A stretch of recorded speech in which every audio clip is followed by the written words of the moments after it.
ఈరోజు Hanuman junction police station పరిధి Bommaluru toll plaza వద్ద మా కృష్ణా జిల్లా ఎస్పీ పి జాషువా ఐపీఎస్ గారి ఆదేశాల మేరకు ఏర్పాటు చేయబడిన చెక్పోస్ట్లోని తనిఖీలు నిర్వహిస్తుండగా కాకినాడ నుంచి చెన్నై వెళ్తున్న ఒక కారులో 52.5 లక్షల రూపాయలు నగదుని సీజ్ చేయడం జరిగింది.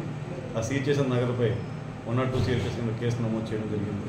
అలాగే ఇన్కమ్ ట్యాక్స్ డిపార్ట్మెంట్ కూడా ఇన్ఫర్మేషన్ పాస్ చేయడం జరిగింది. సో ఫర్దర్ దర్యాప్తులో క్యాష్ ఎక్కడి నుంచి వస్తుంది ఏంటనేది కేసులో నమోదు చేసి దాని దర్యాప్తు తెలియజేస్తాం.